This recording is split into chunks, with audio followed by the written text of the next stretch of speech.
okay? So people just don't want to leave the house. They will, they'll schedule to go somewhere and then they'll cancel at the last minute because they're fearful, not of the people they're going with, but just a matter of being around people and thinking that they're a burden to people if they go. So then they determine that their best choice is not to go. Number two is obsessing over things that people normally would never think about twice. You know, a lot of times they'll call it ADHD or different names to it, okay? You can obsess over a conversation that you had with somebody last week, maybe something you had with your boss.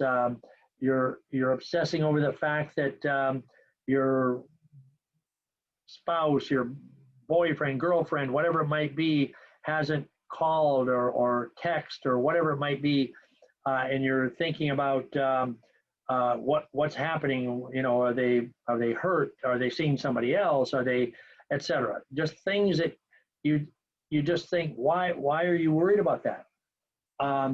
Another symptom is waking up early in the morning, even when you're tired. And sleep can always be an issue. Now, when we say these things, there are sleep issues that go on that doesn't necessarily involve anxiety, but these are some of the things that it can be, okay? It can be really hard to go to sleep because you have so many things to digest, and a lot of times people say, well, my mind won't shut off. You're rethinking everything that you had that happened the day before. Did you accomplish everything? Did you do everything you're supposed to do? You know, did you get it done? But your mind never shuts off. And so before you go to sleep and as soon as you wake up, your mind is in overdrive, worrying about the next day or the last day, and etc. Number four is constantly fearing the worst scenario in every situation. Kind of like number two, obsessing, okay? But this one is you just think that before I go on a road trip, I'm afraid I'm going to be in an accident. You know, if I feel a little bit sick, I must have cancer or must, have something really wrong with me. The list can go on, and it to a lot of people, it seems silly, and people will say to those people, come on, get over it, don't worry about it, it's not a problem. And it isn't a problem except for the person that's having this happen to them, because it becomes obsessive, it becomes non-ending, and there's no end in sight. There's no light at the end of the tunnel for that. So everything becomes a worry. Worrying about somebody is 5 minutes late. Were they in a wreck? Are they laying in a ditch dead? All that stuff can become one of the symptoms.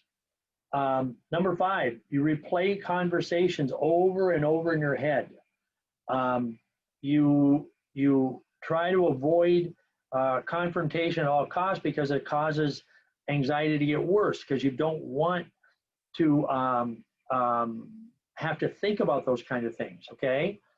Even if you have a conversation with somebody, even though it's not an argument, you try to read into it, what did they mean by that? Were they aiming it at me?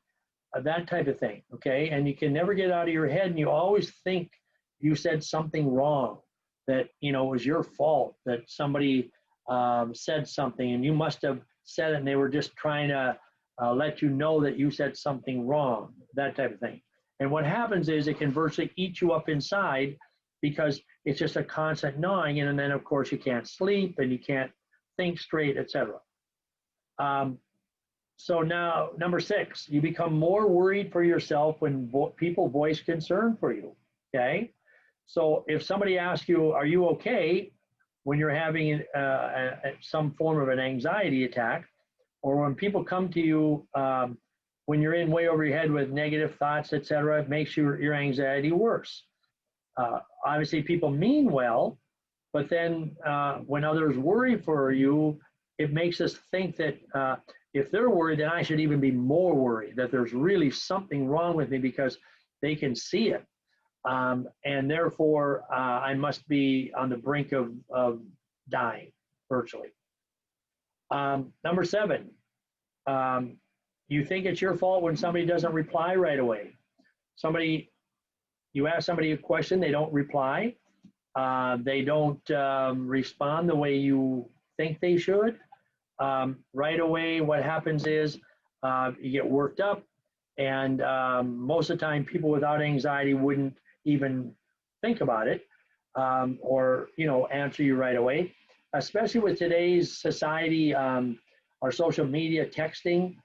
People with anxiety, they'll text, and if they don't get a text right back, it must be that you did something wrong, they don't like you, etc. So that is number 7. Number 8, you you feel like you're having a breakdown almost every few days. Okay, when mention of the future is brought up, people with anxiety are afraid of the future. They're afraid of everything. Fear, just terrified of trying new things, trying something different, being around different people, sometimes eating different foods. It can be so varied, and the fear factor. And what happens is a heart rate increases, and then you start getting chest pains, and of course then it goes back to number 6, where you're worried about yourself because people say, you look like your face is red, or maybe you have a high blood pressure, and all of a sudden you think, oh my gosh, this is happening, and the end is here. Okay. Number 9, you constantly compare your success to other people who are the same age as you. All right. So, people say, well, people my age, and it doesn't matter whether you're young or older. Okay, people my age have this dream job, and I don't, or they have lots of money and I don't. People that are older say, I'm such an age, and people my age are retired, and they're traveling around the country, and I can't. So constantly comparing people to other people, and what happens is people always continue to worry if they're going to measure up to other people, and if your goals are ever going to come true. And the thing is, we need to understand it doesn't matter what other people do. Number 10, you replay every mistake you make and always beat yourself up over it. And this one is something that really happens a lot to people with anxiety, because we all make mistakes. I don't think there's a single person out there that that hasn't made a mistake, and we have to understand that. But people with anxiety, they just replay it over and over and over. I should have done this, and I shouldn't have done that, and everybody's going to be upset with me because I did this, or I said this, or I wasn't where I was supposed to be. So it's just constantly worrying about something that you've already done, rather than learning to say, you know what, maybe I made a mistake. If I did, so be it, and move on. And number 11, there are days when you're too physically and mentally exhausted to get out of bed. Okay, we call that lethargic depression, or lethargy. People just get to the point where they, number 1, some people just can't get out of bed, and number 2, they don't want to be around anybody, nobody. They don't want to talk to people on the phone. They don't want to be around. And when we have anxiety, believe it or not, the best thing you can do, obviously, is get out of bed and do something. Because if you lay in bed, the people that do that, what happens? They just keep circulating everything through their mind, and they can't rest. They can't be relaxed, and they're just totally on edge. All right. Now, the problem with anxiety is it affects our personal health, our physical health. It affects our intestinal tract, our gut health. It affects our spine. It affects, we get headaches and migraines, and because everything just shuts down. Everything just quits working. And then most of the time, what we do is we start turning to things that we shouldn't do because we're trying to get some kind of relief or some kind of release, something to make us feel better. Okay. So, anxiety is familiar to all of us at one time or another. There is nobody that has not had some form of anxiety. If you say I've never had any anxiety, that means you've lived in a bubble. Okay, you've never been out in public, because all of us have anxiety. Whether you're driving through a large city and you're not used to it, you get anxious because you don't know where you're going. People are, I remember the first time I drove in New York City, people were honking their horns, and I don't know if it was at me or anybody else, but it was like, I don't know where to go, and you get anxious, okay? But that's not really anxiety. That is just temporary anxiety. Uh, Anxiety becomes if it's long term, okay?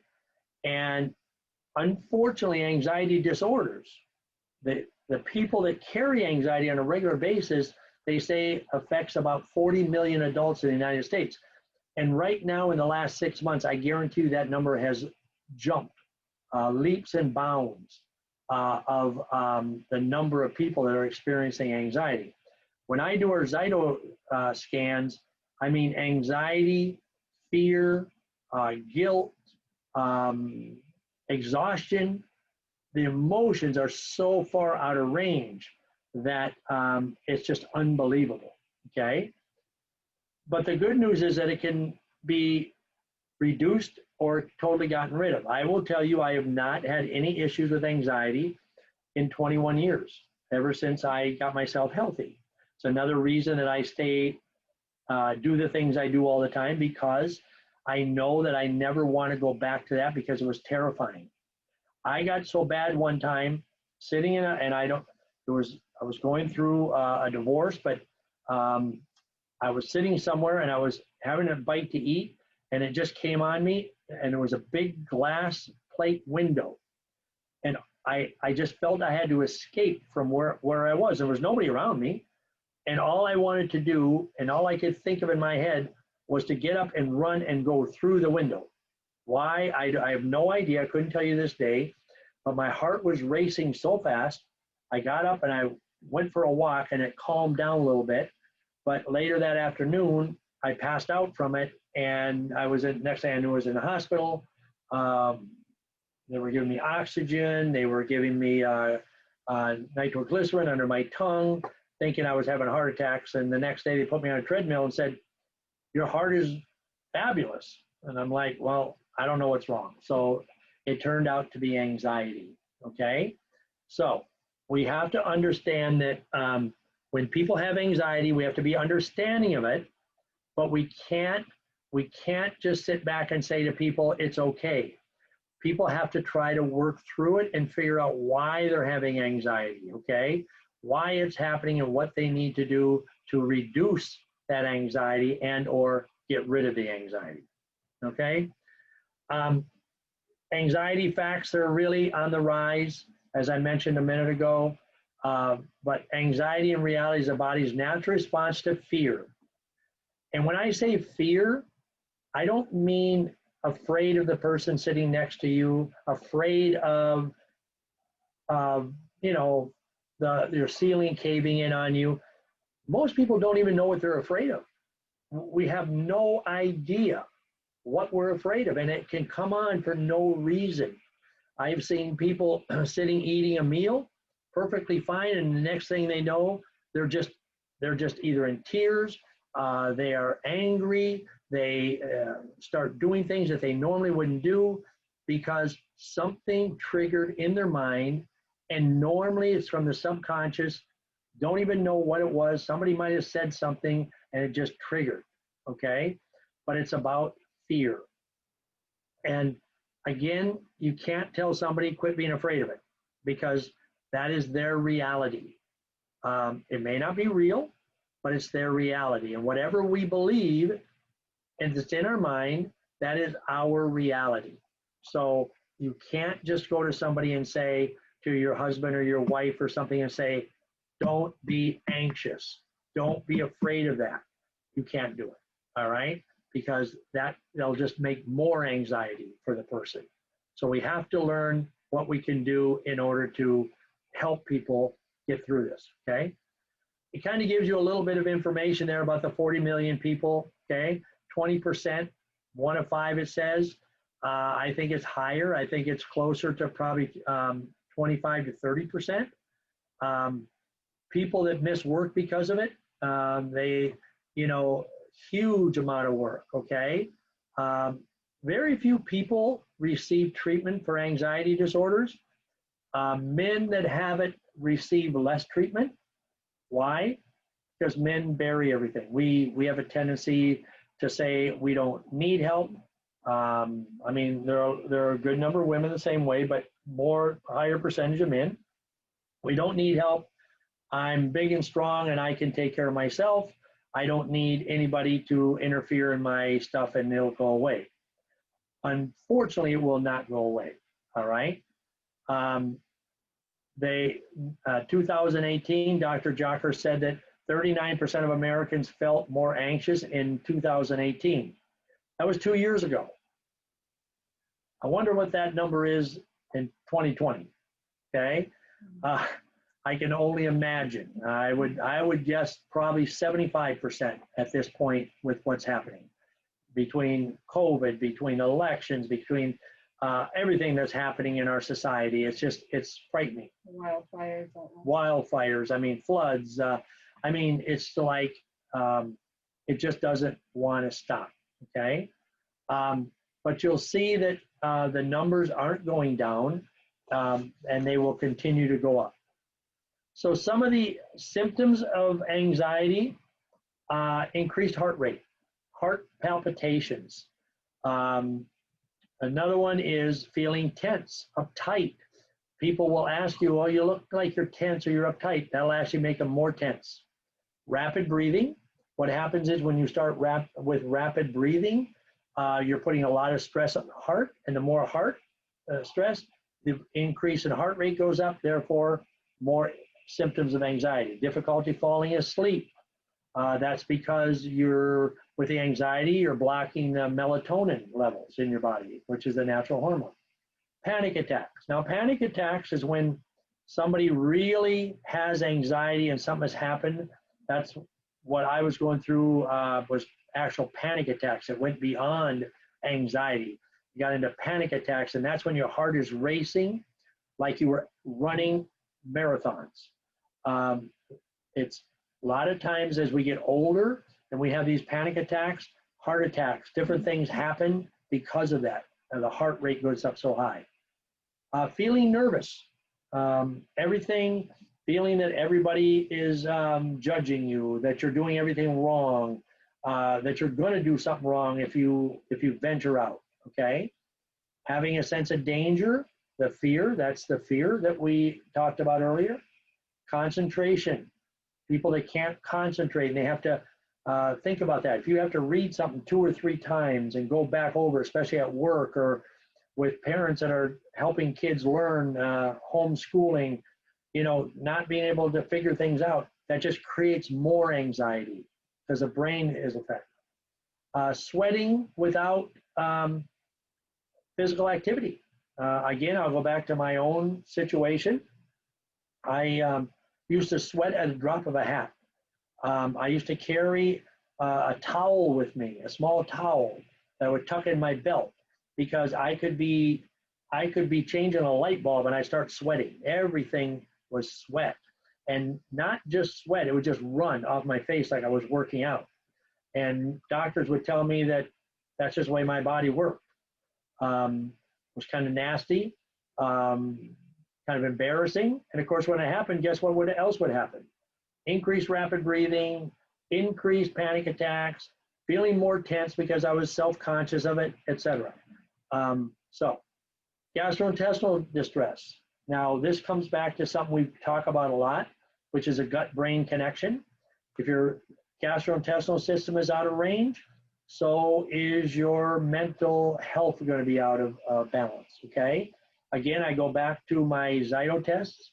I tested a young lady today, gastrointestinal was way out, and her emotions were just a nightmare.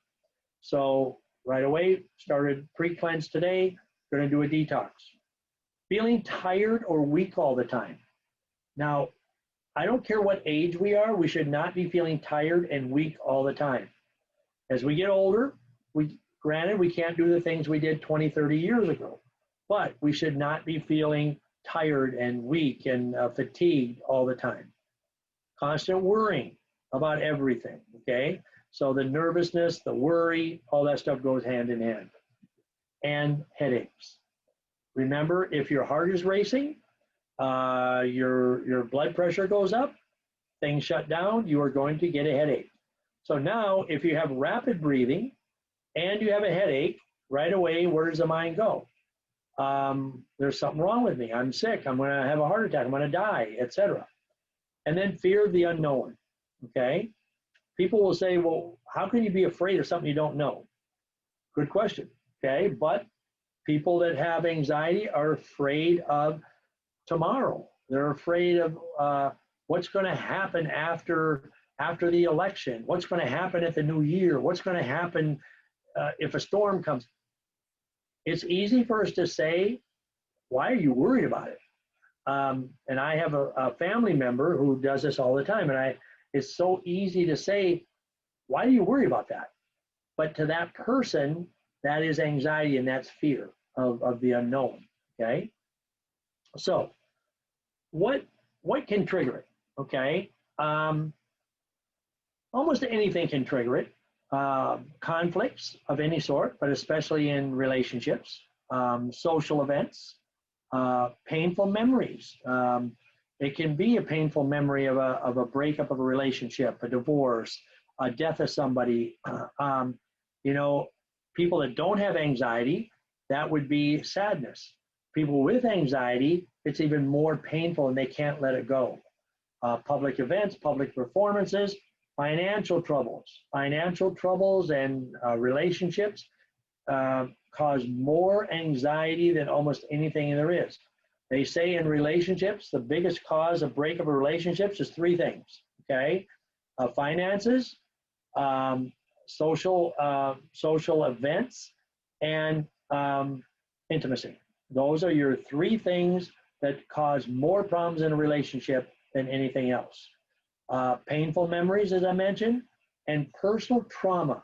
And normally the personal trauma is from childhood, perhaps the way we were raised, if it was any abuse, anything like that will actually can cause anxiety. And again, that part, the trauma, the personal trauma can come up without even knowing things or knowing what was said, what was done. Sometimes people can see a person that reminds them of somebody that created them personal trauma, and that creates anxiety. So it's hard to determine when you're around somebody that suffers from this, what is it that's causing it, okay? So now, why? Why are some people have these problems and others don't? Well, most of it is caused by our physical health, okay? Nutrition and overall health cause, and I know on the slide it says may cause, but I'm going to cut out the word may and tell you virtually overall health trigger anxiety, poor health. When you don't get the right nutrients in your body from food, from hydration, supplementation, but primarily it's food. Okay, the food that we put in our body is really, really a cause of mental health issues, to include anxiety. All right. So the factors that actually trigger it are our central nervous system is triggered all the way through our gut health. Okay. So if you have gut health function, affects the brain, And then if you have abnormal gut health, that also affects the brain. So gut health means normal behavior, cognition, emotion, healthy levels of inflammatory cells, mediators, normal gut microbiotics. That's why a lot of times a young lady that was in, I put her on heavy doses of probiotic because you need the friendly bacteria to overwhelm the unfriendly bacteria. If you have an unhealthy intestinal tract, and understand too, and I want to kind of make this clear, you might say, well, I just detoxed, so I have good gut health. Well, you have much better gut health after you detox, but it doesn't mean that everything was fixed. Because if you go back to eating the way you were before you detox, like when you were starting to have issues, you're going to go right back there in a short amount of time. When we have abnormal gut health, okay, then what happens, it leads to stress and disease, alterations of behavior. I believe in my heart of hearts that much of our ADD and ADHD in children is caused by poor gut health. If you think about the way most children eat, and if I had $1 for every time a parent told me over the 20 plus years that I've been doing this, that my child does not like to eat vegetables, I would probably take you all on a fishing trip to Alaska, okay? Because that's what we've gotten into. Our children don't like to eat the foods that give us good, friendly bacteria in our gut. So it affects the brain, all right? Then we don't we don't have them studying like they used to. They don't have to really look anything up. They just go on their phones or they go on the internet and they find out anything they want to find. Social media has everything that's happening in the world right at your fingertips. So what do they see? They see all kinds of bad news all the time immediately, and that actually creates more and more trouble with the brain. Okay, so we eat bad, we stressed out over everything that we see and hear. And when I was a kid, I mean, I didn't know what was going on in the next town, let alone around the world, and everything was happening, and what might be going on, and people getting hurt, killed, burned up in fires and floods. So we didn't have all that worry. We just worried about what was around us. And of course, we ate better. Most of us that are listening, we didn't have a McDonald's in every street corner, a Dunkin' Donuts, and a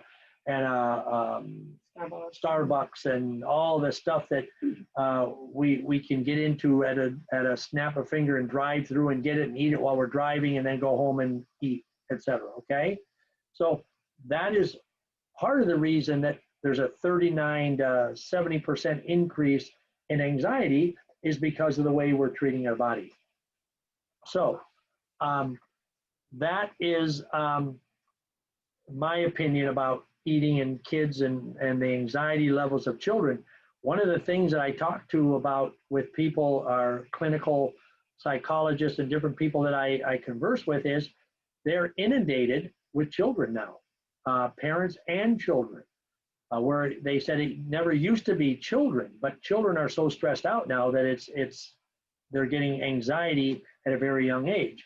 Imagine what's going to happen in 20 years, 30 years. And if they don't fix it, our mental hospital is going to be packed, okay? And just the way it's going to be. Okay, the next thing is your blood sugar. Blood sugar can lead to anxiety, okay? Not eating regularly can lead to blood sugar. Think about this. If you're hungry and you don't eat, we call it, what do we call it, Patty?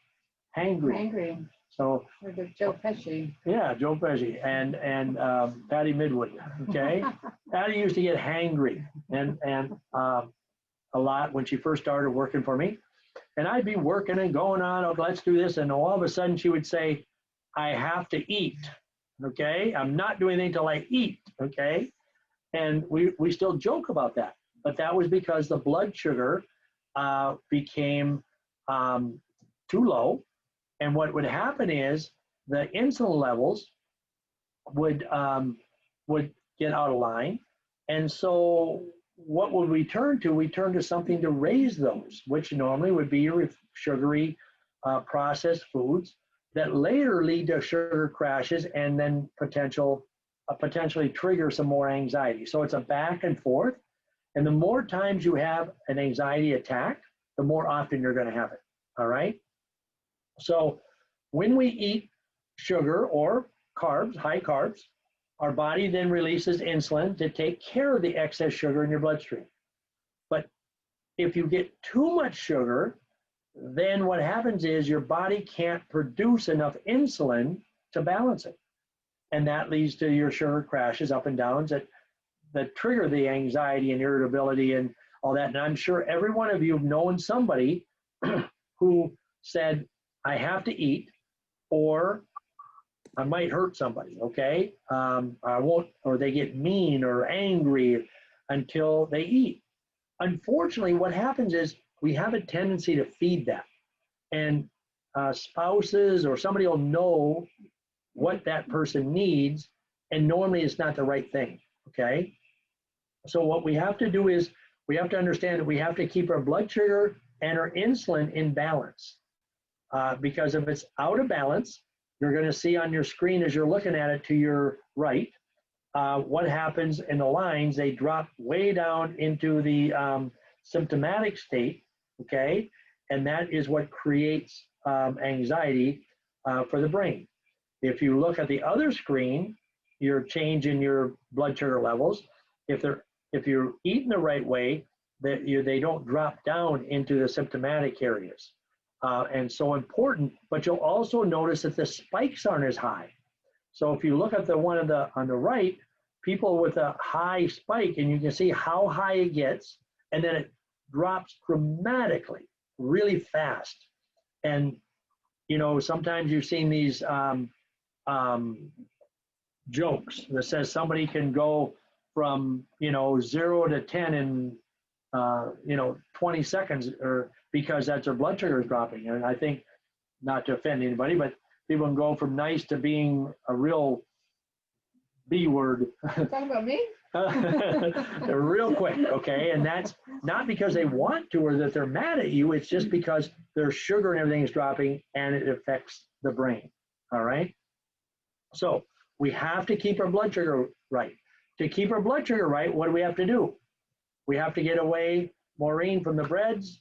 We have to get away from the sugars. We have to get away from those and quit using them as a balancer, because yes, when you take them immediately or eat them or drink it, it'll make you feel better for the moment, as on the left, as your sugar is rising. But when it gets to the peak, you're going to feel this high emotions, and I can run through any wall, nothing can stop me. I'm just feel so good. To all of a sudden, it'll just start to drop, and then you can't do anything. You can't function, you can't think, you can't do anything, okay? So we have to realize it is problematic. It's not going to fix it. So gut brain, again, goes back to an understanding. Again, if you have something coming up, and this talks about an exam, okay, a presentation. People that I do public speaking, and I've done a lot of it. But every time before I do a presentation, I've spoken to crowds of 4,000 or 5,000 people. And you think about that, I'm gonna be up there and you got, 8,000 eyes looking at you. And what if I make a mistake? And you get nervous, okay? And you'll feel butterflies in your stomach. Sometimes you almost feel nauseous. Patty will tell you that when we used to do, I used to do presentations before COVID, and had people in, I would, right before I'd start, I'd take a walk. I'd just kind of walk away from everything. And that was my way of getting my calming down and taking some deep breaths to get everything, okay, to get rid of the butterflies. Butterflies are good because it makes you think, and it makes you realize that you need to prepare. But when you start getting into the nausea, the stomach pain, diarrhea, all that stuff, then your body has gone too far. And that is called the gut-brain connection, because your brain is working, trying to figure out, make sure I'm prepared, I'm ready, I can handle it. But because there is that connection, and again, listen to the gut, all right, you're going to have stuff go on. So people that are getting ready to move, people that are getting ready for retirement, and it can be so many things, and it can last for a period of time, because what happens is if somebody decides to retire, you don't wake up on Monday morning and say, I'm done. Normally you're planning it for a year. If you're going to move, you're planning it for, if you're going to get married, you're planning that for a while. If you're going to get divorced, there's a lot of things that come into play. So things are happening, and it's those long things. The presentation of the exam is shorter. You go and take a test and you're done. Then you go, oh, thank God that's over. Okay. So what happens is people that get into these long-term things, that's when we really start to see what's happening and how healthy the gut is, because the brain will start to break down, and people will start saying, I can't remember anything. I can't concentrate.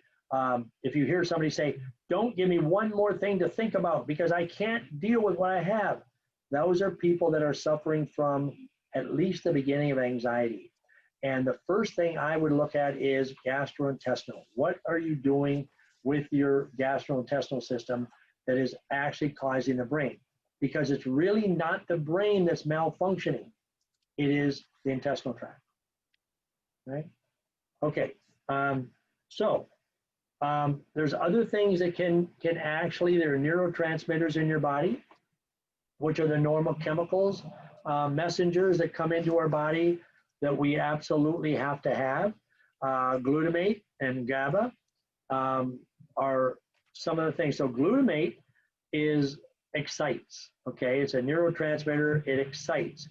GABA is a calming. But now they have to go back and forth, okay? Because we're not always going to be calm, all right? Because we get into what is known as the fight or flight mode of our life. We all get into fight or flight. Fight or flight can be anything as simple as driving down the road and somebody pulls out in front of you, okay? So your glutamate is going to skyrocket. Obviously, most of us, if somebody pulls out and we think we're going to hit somebody, we don't sit back and say, I'm calm, everything's fine, okay? We don't. We get excited, and that neurotransmitter moves back and forth. So what happens is when we start becoming toxic, the toxins in the body then start to interfere with these neurotransmitters, the glutamate and the GABA, so that the body can't metabolize the glutamate, okay? And it can't break it down. So what happens is when that happens, you're never going to be calm. You're always going to be on edge. Everything is on edge. Everything's excitable. Everything is wrong. The person looked at me wrong. I was at the grocery store and they billed me wrong. Everything is wrong. But what happens is you're not able to break it down and be able to get yourself calm and relax and sit back and say, everything's okay. I know when I was unhealthy, I used to have people tell me, you're always mad. And I go, no, I'm not. Okay? I'm not mad. Just leave me alone. I'm not mad. I'm fine. Okay? What happens is we don't even realize it. We don't understand that it's happening because we start thinking, this is the way I am. So for those of you who are out there and having some of these problems, you want to look at the detoxing and detoxing more often, maybe even detoxing a little bit longer. I know Veronica and her husband Norris are doing on their 4th day of liquid. That's fabulous because you're breaking down more and more toxins. And if you know that you're toxic, you have to do that to break it down, even though it can be, we'd rather be eating, all right? The dopamine, the serotonin, all of those neurotransmitters help us to relax and sleep and stay asleep. And So when those get out of balance, people tell me, well, I wake up because my brain won't stop. You didn't wake up because your brain won't stop. It's because your body isn't able to process these neurotransmitters in your body. And therefore, what's happening is you don't have enough serotonin to stay asleep. So your body is saying, we're out of serotonin. The glutamate is taken over. So guess what? We got to go full speed. And I would love to see a show of hands how many people, as soon as they wake up, they're like on edge and saying, "Oh my gosh, what's going to happen today? Am I going to get through the day? Is everything going to be okay?" And that's the problem that we have with anxiety and with our gut health. What's happening is we're just not breaking down the neurotransmitters, and it has nothing to do with your brain. It will affect the brain in time. And if you, I got word from somebody, a lady that I've worked with a long time ago, and she was always on edge for everything. And I just got a report that she's been diagnosed with Alzheimer's. And I told Patty, when Patty told me about it, I said, it's so sad, but it's everything. Her family used to say she's always on edge. You can't tell her anything. She's just so angry. And that's in time, then what will happen, the brain will actually become so overly stressed that we end up with things like Alzheimer's, dementia, the things we talked about a couple of weeks ago. Okay, so again, and I hate to keep repeating myself, that it's still about our physical health will trigger the mental health. Okay, physical health, poor physical health will trigger poor mental health. Good physical health will trigger good mental health. And most people, when they detox, and when we get everybody on the screen, I'm going to ask you this question. Those of you who just detoxed, how many of you feel better mentally? And I can tell you just about everybody will say, I feel better mentally. Why? Not because we detox your brain, we detox your physical health, primary gut health, intestinal trauma. All right. Okay, what am I doing for time? Okay, so now we're going to talk a little bit about foods that can trigger anxiety, and most of you can probably figure this out. Sugar and processed foods. Okay, and I know there's somebody saying, I hear this every time I listen to you. Yes, you will, and as long as you listen, I'm going to tell you, you've got to get rid of sugar and processed foods. They are the devil of foods. Gluten and grain. Why gluten? Because gluten can create so much problem within the small intestines, and it affects what is called the villi and the villi in the small intestines, which are little fibers, and they roll up. And therefore, all the garbage that's in a body just moves through, and there's no way of filtering. Anything that has artificial flavorings, okay? Colors. One of my favorite things to eat used to be M&Ms, okay? You talk about a lot of artificial flavorings, colors, etc. It'll destroy us. Processed vegetable oils. Somebody showed me a supplement they're taking, and it has canola oil in it. And canola oil is not an oil you want to be putting in your body, but you want nothing oils that have been processed. If you eat fast foods, guess what oils they use? Processed. Other things are your conventional meat products. Why? Because they have steroids. So you don't want to eat your farm-raised foods. You don't want to eat pork that, you don't want to eat beef that's been injected with steroids. You want grass-fed, clean when you eat. Same with chickens and turkeys. Caffeine. Probably the hardest thing that I get with people talking about caffeine, because they say, well, caffeine's advertised, it can help brain health. Caffeine, just like sugar, gives you that high. It gives you that energy. And people drink coffee. Again, if I had another dollar for everybody who said, I need caffeine to have energy in the morning, and I need caffeine to go to the bathroom, I'd take you all on 2 trips, okay? Because what happens is it's fake. It dehydrates, which you need hydration for the brain. You need hydration for the intestinal tract, and caffeine robs it. It robs it of potassium. It robs it of magnesium. Okay, so when people tell me I drink caffeine for health benefits, I'm telling them they're looking in the wrong mirror because it's not helping. Okay. Um, Conventional medicine treats anxiety with drugs. Okay. The medications usually serve nothing more than a band-aid. They don't address the cause, or they don't solve the problem. You can reduce it, but again, I go back to every one of those drugs you're looking at on the screen: Prozac, Lexapro, Paxil, um, Zoloft. They all cause more problems within the body, and especially within the intestinal tract because they're toxic, especially within neurotransmitters because they're toxic. So in essence, what we're doing is we're suppressing the idea that we have a problem, and then in time, whether it's Zoloft or Paxil or Lexapro, whatever it is, your body's going to become immune to it. So you either need to take higher doses or switch it to something stronger until one day you'll get to a point where they can't do anything.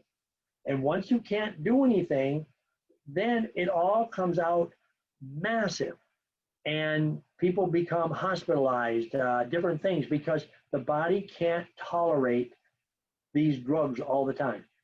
That's just the way the body works when it comes to chemicals. That's why we need to drink more coffee to get the same results. We need to eat more sugar to get the same results. We need to eat more breads to get the same results. Okay. Same with drugs and nicotine and all the different things. Okay. So we have to learn how to do it in a natural way to get rid of it so that you don't have it. And that is through a nutritious diet, healthy lifestyle, and appropriate supplementation. Okay. So a nutritious diet, healthy lifestyle, and proper supplementation. But healthy diet is not first and foremost. All right, how do we reduce it? Okay, anti-inflammatory healing diet. Certain foods that are anti-inflammatory. Foods, foods, foods. That's first and foremost. So you always see us put that up. Reduce food sensitivities. How do you do that? Get your intestinal tract healthy. Okay. Most people are not allergic to anything. What happens is you become unhealthy, the body misreads whatever it is, and it reacts. Reduce stress and get good sleep. Sleep, especially with everything going on, is one of the big things I have to work with people on. We've got to get good sleep, enough sleep. We have to improve gut health and bowel movement. If you're not moving your bowels every single day when you're eating, you're not healthy. So when somebody tells me, yeah, I go mostly every day, or I'll miss a day here and there, or every other day I'll go, you're not healthy. Okay. It also, the bowel movements need to be formed for the most part. They should not be loose. They should not be diarrhea-like. They have to be formed because that shows me that you're getting the proper nutrition from the food that you're eating. We have to move. When we get depressed, we have anxiety. What do we want to do? Lay around, not do anything. The worst thing we do is not do anything. All right. So you have to move. And you've all heard about endorphins in the brain. When you start moving, you release endorphins. When you're happy, you release good endorphins. When you are with people that you love to be with, you release endorphins. Okay. So those endorphins actually help the brain to process those neurotransmitters that we talked about, to relax and calm itself. Increased oxygen intake means you have to breathe in, breathe out. We call it 4-7-8. Breathe in for a count of 4, hold it for a count of 7, and then release your breath through the mouth, count of 8. It's called smell the roses, blow off the candle. But when you release it very, very slow, and you empty the lungs. And when you breathe in, you're putting the heart at stress. When you're holding and you're releasing, the heart is relaxed. So if you're having heart palpitations, anxiety, feel like you're going to get there, you can't sleep, that's what you need to do. That exercise, 4, 7, 8. And then you need proper amounts of magnesium. A lot of times when people have anxiety, they'll start getting muscle cramps. But magnesium is fabulous for many, many, many things. Good magnesium is what we need. I'm going to show you some magnesium-rich foods. First and foremost, avocados. If you like avocados, have an avocado every day. Excellent. Now, somebody's going to say that high in fat. Well, that's a good fat, okay? And if it reduces your anxiety levels, hey, let's get fat with a good fat, okay? Nuts, raw nuts, almonds, walnuts, cashews, etc. Legumes, but not from a can. Green beans, peas, that type of thing. Tofu, not one of my favorite, but if you like it, it's good for magnesium. Raw seeds, let's see what pumpkin seeds, sesame yeah, seeds, sesame, those kind of things. Fatty fish, salmon. Okay, salmon, excellent. Bananas, but don't do a lot of bananas because they're high in carbs. Okay, so if you're conscious of your weight, you don't want to do a lot of bananas. Leafy greens and avocados should be 1 and 2 probably. Okay, because they're just so fabulous. And it doesn't matter how much you eat, they're wonderful. Okra.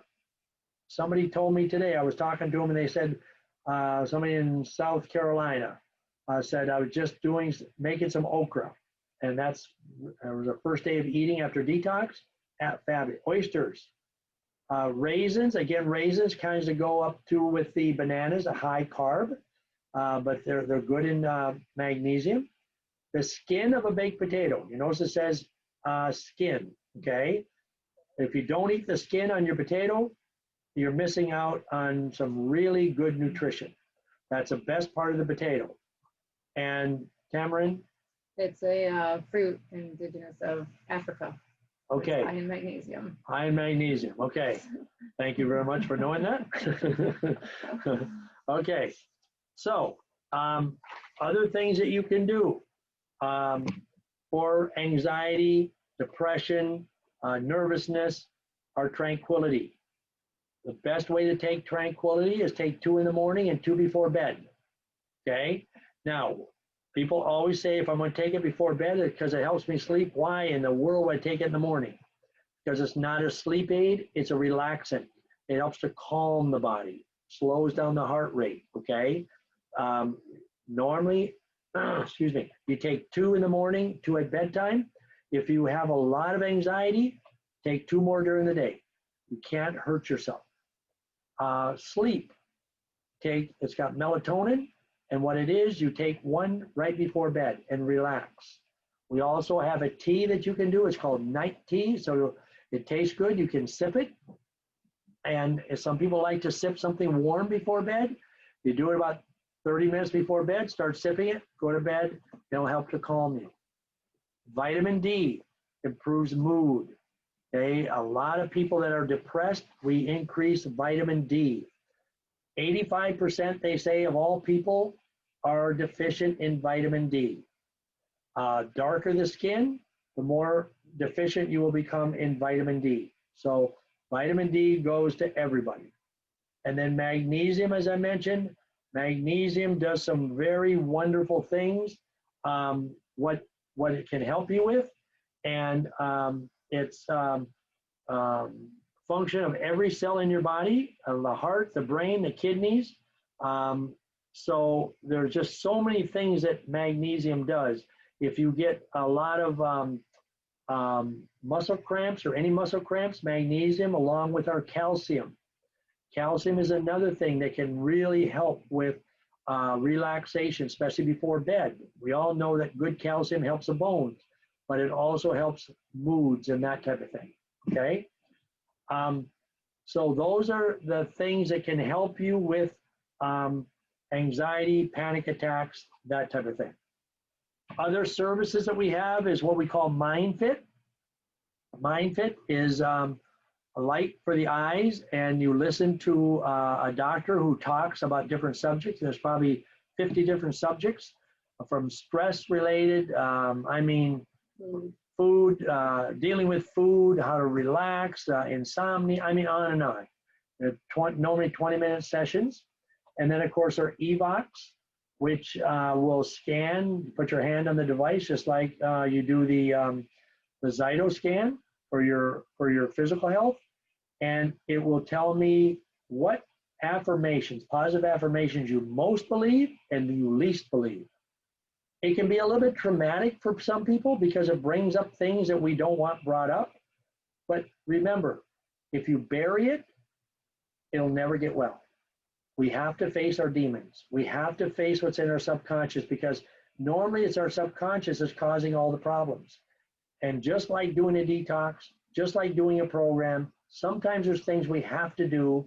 We have to clear the hurdle. We have to walk through the minefield to get rid of it and take care of ourselves. So sometimes it can be troublesome. I've had people, I do the eVox, they come out and they're crying, agitated, but then we talk it out and we work through it, okay? But just like physical health, our mental health has to be addressed.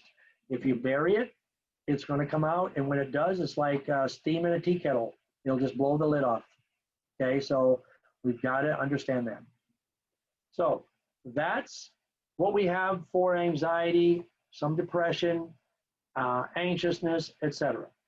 So I want to open it up to questions and see who has questions and what I can answer, and go from there. Who's got a question? Okay, Deb, I know you'll be first.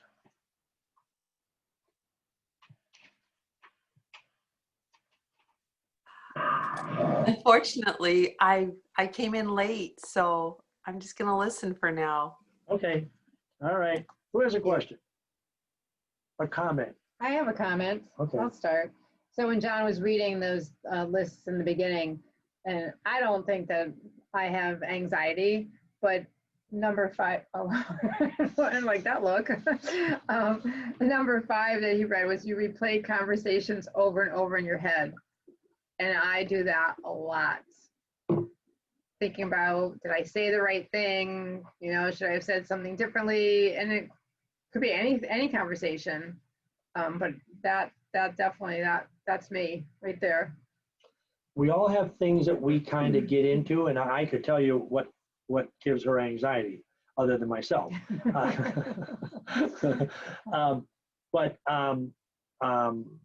What happens is, if it gets to a deadline and she doesn't think she's ready, forget it, okay? So she can develop some anxiety there. But there was a question came up, what kind of tea did you recommend to help, if I heard you correct? Yes, it's called night tea. And night tea has some melatonin. It's actually good tasting, and it's called by Pure Invention, and it is completely candida friendly. So it's nothing in it that's detrimental to our health at any stage.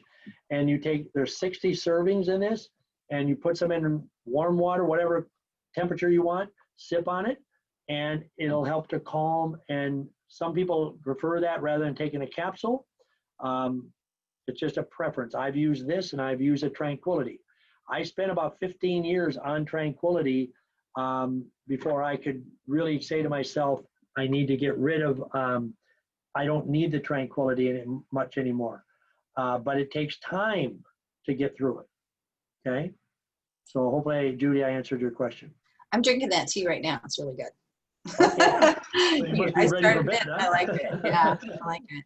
It's good. Okay. Very Who good. else has a question? No questions? Laurie, do you have a question? You look like you're thinking. You're muted. My cat just jumped up on my Oh, my computer. So I take the magnesium, and that's helped me a lot. I mean, you recommended that through my last Zyto. So I'm Good. still taking that, and that really helps. Good. So yeah. Good. Do you have a question too? While Not right now, but I may come up Okay. with one. So Okay, Georgiana, Jane, Norris. Wow. I either did everything good or I didn't understand it, one or the other. As far as drinking water goes, I don't remember drinking water when I was younger, when I was a kid. Okay. I mean, I drank every now and then, but not as much water as we're supposed to drink. And that's prevalent for most people, I think. Okay. I don't think that we kind of drank what we thought we were thirsty for. And a lot of the stuff that we drank made us more dehydrated. So it was kind of a reverse reaction. I know when I was unhealthy and I was thirsty, I would drink a Diet Coke. Well, I mean, I thought it quenched my thirst. And that was after my 6-8 cups of coffee. All right. So, and if somebody would have told me then you're dehydrated or you need to drink more water, I say I drink plenty of fluids. So, but we pay a price when we go through that. And that's why you hear us talking so much about drink water, drink water, drink water. Okay. What is the magnesium? On the magnesium, what is the dose? One or two a day. Oh, 2 twice a day. Yeah, 2 twice a day. Ideally, it's 2 twice a day, and it's 184 milligrams. So magnesium, you can't overdose on magnesium. Okay, if you got good magnesium, you cannot overdose. Cheryl, did that comment? I think that was it. Oh, was that it? Okay. Are Okay. you supposed to take magnesium with calcium at night? It helps, yes. Yeah. So what I tell people to do is take, a lot of times I'll just tell people to take 1 magnesium in the morning and 2 with their calcium at bedtime. Because calcium or magnesium actually, because lack of magnesium and calcium, you get into muscle cramps. And of course, magnesium helps to release that and relax the muscles so that you don't get the cramps. So it helps to calm, and it also can help people to sleep because it's relaxing. Okay. Again, it's not a sleep aid; it's just a relaxing. All right. John, what form of magnesium is it? What form of magnesium? Is it citrate or? It's the citrate and malate. Malate. Malate. Thanks. You're welcome. Carol, you came off of mute. Do you have a question? Carol Holt? About the caffeine, is it because it's like constricts things and it dehydrates that it's not good? Yes. Okay. Yes. It restricts our blood flow. Well, first it opens it up, okay? That's why you get that energy, all right? But then after that, it restricts.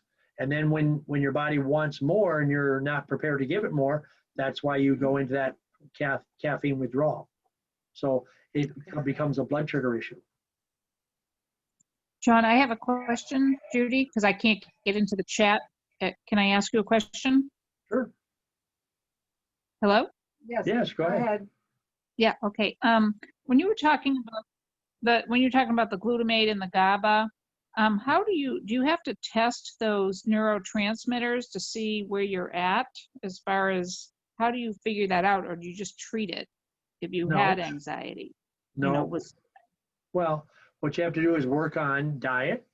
You have to work on your stress level. You have to work on trying to release stress. Okay. That type of thing. There's really, I mean, if you say treat it, in the medical community would say, well, we'll just give you a drug. But then you go back to that same idea that for every drug, you're going to have another problem. All right. So you don't want to be treated for it. Those are natural producing hormones or neurotransmitters that the body produces on its own if you're healthy. That is why people that are physically healthy are so much better mentally. So I said I was going to ask a question. How many of you, after you did a program or you you do your quarterly detox, monthly detox, whatever you're doing, how many of you feel better mentally? Just raise your hand. Okay, so the great majority is saying, I feel better mentally. Why? Because you're cleaning out the intestinal tract from the stomach, the duodenum, the small intestines, the large intestines, everything is being flushed and cleansed. So so all those hands that went up, okay, all those, we're not giving, when you detox, we're not giving anything for the brain, zero. It's all about the physical gut health, gastrointestinal health. And then you feel better mentally. Golly gee, okay? Think about that. So that's why it's so important. So when somebody gets like irritable and edgy and stuff, okay, I tell her all the time, detox. Okay, you know, that's when we need to detox.